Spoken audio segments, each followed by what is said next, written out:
화이팅! 화이팅!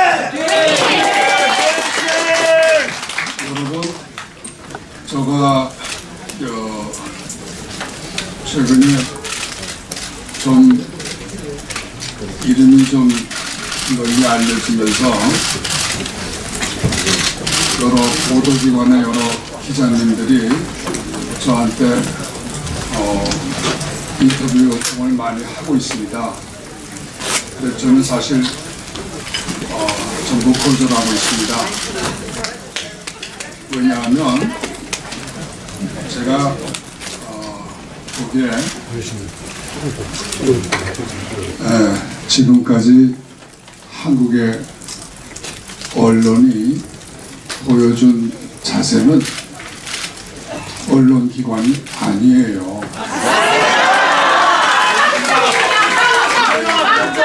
미친 똥개 언론. 언론은 완전히 빵점입니다.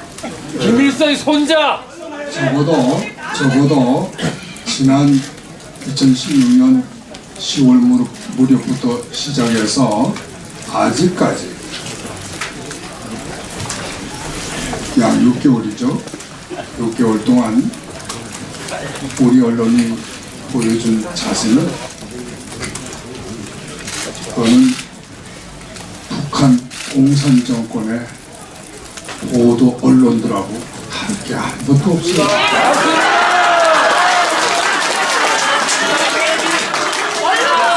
언론 북한으로 가라. 제가 언론은 각성해야 됩니다. 그분들이 저에게 언론 보도를 요청하기 제가 11월 30일에 처음 이 글을 쓰기 시작했는데요. 탄핵을 탄핵한다 나오는 책에 그 책의 첫 글이 11월 30일에 써졌습니다. 제가 사실 그 글을 써서 며칠 전에 그 원고를 썼는데 저는 여기 한국 실정을 잘 몰랐기 때문에 어떻게 조선일보나 중앙일보나 동아일보나 이런 제가 평소에 잘 알고 지내던 그런 주요 일간지에 글을 실어보려고 접촉을 했습니다만 안 됐어요. 심지어 LA에 있는 미주 한국 미주 중앙에도 제 글은 실어주질 않았어요. 탄핵을 반대하는 어떤 글도 실어주지 않더라고요. 그래서 제가 할 수 없이 친구들에게 SNS를 부탁한 겁니다. 근데 요즘에 와서 언론들이 저한테 인터뷰를 하자고 그러는데 제가 얼핏 신문을 보니까 뭐 옛날과 별로 달라진 게 없어요. 믿지 마세요. 왜 그런지 저는 잘 모르겠습니다만은 알아보고 들리는 말로는 어느 신문사는 사주가 그 대통령 되고 싶어서 그런다는 말이 있고 또 어떤 신문사는 뭐 박근혜 대통령한테 좀 개인적인 감정이 있다고 그러기도 하고 또 뭐 어떤 신문사는 뭐 노조가 장악을 해서 그렇다고 하기도 하고 각자 이유는 있는 것 같습니다. 그러나 그런 내부적인 이유 그런 것이 언론의 책임을 져버릴 수 있는 그러한 이유가 될 수는 없다고 저는 생각합니다.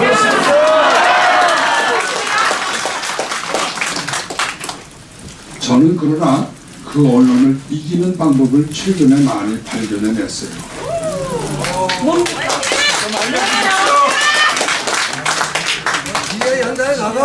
제가 인터뷰를 하지 않는 이유는 제가 하고 싶은 이야기를 발표할 수 있는 방법이 있거든요. 물론 뭐 대중연설도 있고 또 뭐 SNS도 있고 신의 할 수도 있고 또 뭐 방법은 있어요. 그러나 더 좋은 방법이 있어요. 태극기. 여러분 뭔지 아세요? 태극기 집회. 아니에요. 아니에요. 광고입니다.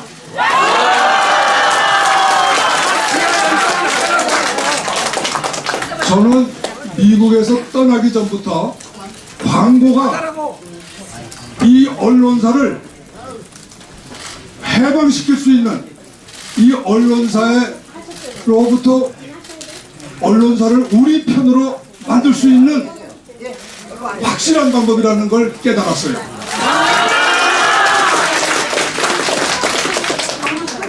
그 사람들이 절대로 거절할 수 없는 게 광고입니다. 지금 그 언론사들은 엄청난 공룡이에요. 공룡. 사이즈가 너무 커진 공룡입니다. 이 공룡들은 엄청난 먹이를 먹어야 돼요. 그 먹이가 바로 광고입니다. 우리가 그 광고를 먹여요. 우리가 그 광고를 먹입시다. 그러면 우리가 그 광고를 끊는 순간 그 회사들은 다 망합니다. 먹이줄을 꽉 잡읍시다. 저까지 것들이 먹지 않고 살 수 있습니까? 우리에게 돈이 없습니까? 있습니다. 저들에게 노조가 있지만 우리에게는 돈이 있습니다. 노조가 싸울 수 없는 건 돈이에요. 제가 미국에서 떠날 때 잠깐만요. 제가 재미난 이야기 하나 해드릴게요. 제가 미국에서 떠날 때 오늘 좀 재미난 이야기 들려드릴게요. 조용히 들어갑시다. 전에 일주일 동안 미주 한국하고 미주 중앙 그리고 라디오 코리아 등 KBS까지도 제가 다 찾아가서 접촉을 해서 광고를 부탁했습니다. 탄핵을 탄핵한다는 책을 썼는데 책 광고 좀 합시다.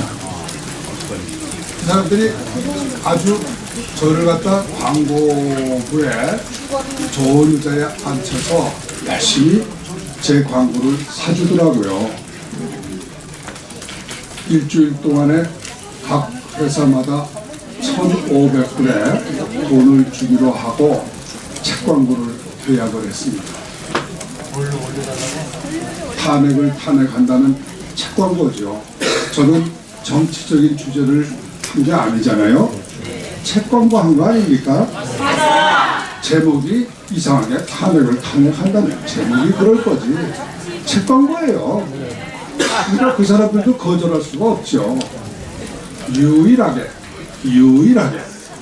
KBS가 본부에 지시하면서 정치적인 주제에 책을 싣지를 않는답니다.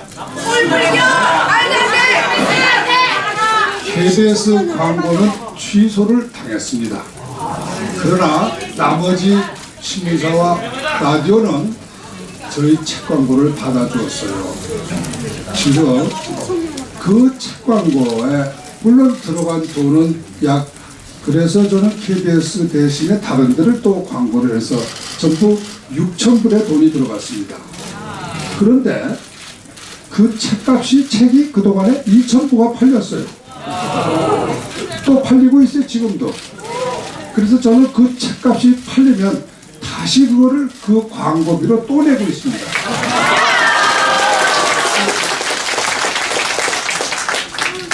그러면 계속 리발빙이 되는 거죠. 요즘에는 LA의 많은 시민들이 제 책 이름을 다 알고 그 책이 읽히면서 젊은 사람들까지도 탄핵의 부당성을 많이 깨닫고 요즘 열리는 탄핵 반대 집회에는 의외로 젊은 사람들이 다 나온다고 해요. 그동안 보수는 아무 이론도 없고 그냥 또 나이든 재향 군인들의 어떤 그 노인네들의 뭐라 그러나요? 뭐 그분들만의 뭐 골통들, 심지어 LA에서는 할머니들이 들고 나간 그 플래카드에 맞춤법이 틀렸다고 해서 젊은 애들이 소위 종북 세력 좌파들이 할머니 맞춤법부터 배우세요 이런 플래카드를 들고 놀렸습니다. 맞춤법은 틀릴 수 있죠. 틀릴 수 있습니다. 그러나 맞춤법 잘 맞추는 게 무슨 그렇게 대수입니까? 마음이 썩었고 머리가 비었는데 여러분 보수는 결코 낡은 사상이 아닙니다. 보수는 영원한 세력이에요. 왜냐하면요 자기 사회, 자기 나라, 자기 민족의 고유성을 지키자고 하는 게 어떻게 단순히 흘러가는 사상이라고 보십니까? 그렇습니다. 그거는 애국의 기초예요. 그리고 애국만이 그 민족, 그 사회, 그 나라를 지탱시키는 뿔입니다. 여러분들이 무슨 나라를 지키고 민족을 지키는 게 무슨 대단한 이론에서 나오는 줄 알지만 그렇지 않아요. 우리가 외국으로부터 외적으로부터 침입을 받았을 때 우리가 일어나는 것은 어떤 이론이나 무슨 학설이 아닙니다. 사상이 아니에요. 그거는 우리 조상과 우리가 피로 연결되어 있고 이 땅과 내 몸이 연결되어 있다는 이 엄연한 인간의 어떤 전제 조건의 전제에서 인간 조건에서부터 나오는 겁니다. 그렇기 때문에 애국이란 건 본능이에요. 그런데 지금 종북 좌파들, 저희 진보라는 사람들은 애국 이전에 어떤 이데올로기나 당파를 자꾸 내세워요.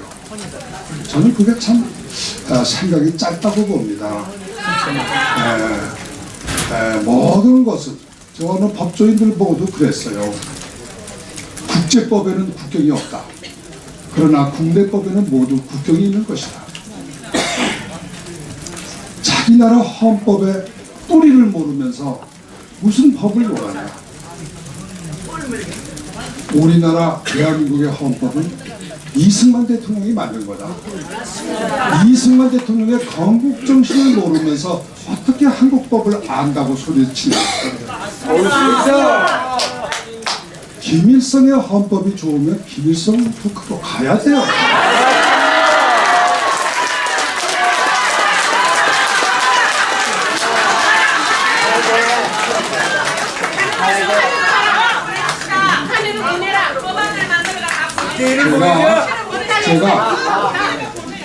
제가 다음에 언론 문제에 대해서는 여러분이 이렇게 알아두세요. 돈을 내서 열심히 광고합시다. 제가 인터뷰를 안 하는 이유는 내가 그분들에게 하고 싶은 이야기를 나는 내 돈 내고 하겠다 이겁니다. 너희들의 신세를 안 진다. 그 사람들은 마치 내 의견을 실어주고 이러는 것을 자기네 무슨 큰 권력인 줄 알아요. 너는 꼬집시다. 제가 이 쓰레기 얼른 꺼져라 이렇게 이야기한 것은 다른 게 아니에요. 올바른 얘기는 안 하니까. 그분들이 참다운 언론이라면 저는 절대로 그런 말 안 하죠. 그러나 자기네들이 언론이 수사하고 재판하면 그 나라는 망합니다. 나쁜 놈들입니다. 제가 그랬어요. 그분 저 기자님들께 사실 여기가 아마 계실지 모르겠는데 그분께도 그랬어요. 제가 전 잘 개인적으로 알기 때문에 참 거절하기는 어려웠지만 저는 언론이 수사하고 재판하는 동안은 나는 증인이 되고 싶지 않습니다. 그 사람들이 하는 수사나 재판에 증인으로 얽혀 들어가서 제 이름이 더럽혀지는 길을 걷지 않습니다. 그 대신 저는 돈을 얼마든지 쓰겠습니다. 여러분들도 진정으로 보수를 사랑하고 나라를 지키신다면요, 돈을 아낌없이 쓰세요. 여러분들이 하고 싶은 이야기를 나 이거 실어주세요 이렇게 부탁하지 마세요. 우리가 무슨 거린입니까? 실어달라고 애쓰지 마시고 당당하게 자기 돈을 내고 광고하세요. 다음에 이것이 언론을 이기는 방법입니다. 맞습니다. 언론사가요 공룡화되어 있기 때문에 유지비가 엄청 들어요. 그리고 언론 노조는요 언론에서 월급을 받는 사람들이지 언론에 돈 내는 사람들 아닙니다. 그렇기 때문에 오래 지나가면 언론 노조는 언론사의 기생충이 되는 거예요. 그렇고 언론사를 그들이 지배할 수 없습니다. 그러니까 우리가 크게 보고 그 사람들하고 째째하게 싸우지 맙시다. 그래 실컷 먹어라 하고서는 열심히 광고해 주세요. 다음에 검찰을 이기는 방법을 제가 여기서 말씀을 드리겠습니다. 우리나라 검찰이 이렇게 정말 이상한 검찰 이렇게 변한 데에는 문제가 좀 있어요. 우리나라 제도적인 문제. 우리나라는 제도적으로 검찰 국가입니다. 부끄러운 사실이지만 인정해야 돼요. 전 세계에 몇 개 안 되는 검찰 국가예요. 제도적. 이게 무슨 말씀인가 잠깐 설명을 드릴게요. 다른 나라들은 수사 권력을 검찰이 갖고 있지 않습니다. 경찰이 갖고 있어요. 검찰은 경찰이 제대로 하고 있나 안 하고 있나, 인권을 제대로 지키고 수사하나 안 하나 감시하는 인권센터예요. 그래서 그 사람들은 경찰이 조사해 온 것 중에서 증거라고 해서 가져오는 것 중에서 헌법에 맞지 않는 거, 소위 적법 절차에 맞지 않는 거, 이런 건 다 걸러내고 적법 절차에 맞는 증거만 검사가 골라서 그것을 법원에 제출합니다. 그러니까 여기 경찰이 여기 있어요. 여기 법원이 있어요. 그러면 이것이 바로 이렇게 가게 하는 게 아니라 중간에 검찰이라는 여과장치가 있는 거예요. 그래서 이 여과장치가 경찰을 견제해서 수사의 결과물 중에서 적법한 것만 골라서 법원에다 갖다 줍니다. 이러한 장치예요. 그런데 우리나라는 검찰이 직접 수사를 하고 있습니다. 걸릴 수가 없죠? 누가 걸러요? 이게 바로 오늘의 이 특검입니다. 특검의 문제는 특자 붙은 것, 이거 전부 그런 거예요. 특자가 안 붙은 거는요, 왜 문제가 없냐 하면, 특자가 안 붙은 건 어떻게 되어 있냐면 경찰이 조사하는 거예요. 그리고 특자가 안 붙은 거는 이 검사가 경찰이 조사한 거를 확인 조사를 하는 거예요. 그런데 특자가 붙어 있는 거, 무슨 특별검사, 특수수사본부, 특수부, 이 특자 붙은 것들은 뭐냐면 지가 경찰이야. 자기가 경찰 노릇을 하는 거예요. 검찰이 아니고 경찰입니다. 박영수 경찰이에요. 그래서 문제가 생기는 겁니다. 그래서 문제가 생기는 겁니다. 나지경찰. 그러니까 우리 국민들이 이 검찰을 막으시려면요, 검찰의 횡포를 막으려면 특자를 없애야 됩니다. 특자를 없애야 돼요. 특자를 없애지 않는 한은 막을 수 없어요. 견제가 없는데 어떻게 막아요? 그러니까 제도적인 문제예요. 이거는 어느 한 개인도 있지. 근데 이번의 경우에 근데 역대 12번에 맞나요? 12번인가 뭐 제가 깜빡 잊어버렸어요. 근데 12번에 걸친 특별검사가 있었어요. 그러나 유독 12개 중에 이 박영수 특검만 인권유린과 이런 한심한 이런 작태가 인권유린의 만행이 일어난 겁니다. 왜 그러냐고요? 그것도 이유가 있어요. 다른 특검들은 대법원장이 임명을 했거나 대통령이 임명을 했거나 여야 합의로 임명을 한 겁니다. 그러니까 처음부터 만들 때부터 중립적으로 만든 거예요. 그런데 이번 박영수 특검은 야당만 추천해서 만든 거예요. 그러니까 야당의 특검이 된 겁니다. 박지원의 특검이 된 겁니다. 제도적인 문제예요. 제도적인 문제. 그러니까 이 문제를 우리가 다룰 때는 어떻게 다뤄야 되느냐. 첫째는 지금까지 있었던 박영수 특검과 서울지검 이영렬 검사장인가 뭔가 그 사람들, 이 사람들이 한 소위 검찰 횡포 이 사례를 낱낱이 조사를 해야 됩니다. 낱낱이 조사해서 모두 다 기록을 하고 그 기록에 따라서 범죄 사실을 밝혀내서 처단해야 됩니다.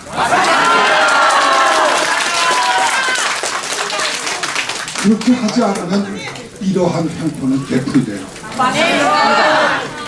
그러니까 우리가 이런 일벌백계를 해야만 두 번 다시 검찰이 국민을 우습게 알고 마치 나치스의 게슈타포처럼 또 이 중국의 홍위병처럼 이렇게 국민을 우습게 알고 마구 잡아들이고 마구 밤샘이 조사하고 이러한 횡포가 없어지는 겁니다. 제가 이번에 유명하시고 몇 분의 우수한 변호사님들과 모여서 하려고 하는 것은 무슨 누구를 찾자 이런 뜻이 아니고 피해받은 사람들, 그 사람들의 신고를 철저히 받아서 신고한 피해 내용을 조사를 해서 그 피해 백서를, 인권 침해 백서를 우리가 발간을 해서 우리 민족의 역사에 길이 남겨서 모든 우리 후손들이 이러한 불행했던 일들을 다시 되풀이하지 않도록 그렇게 교훈을 남겨주고 싶습니다. 감사합니다.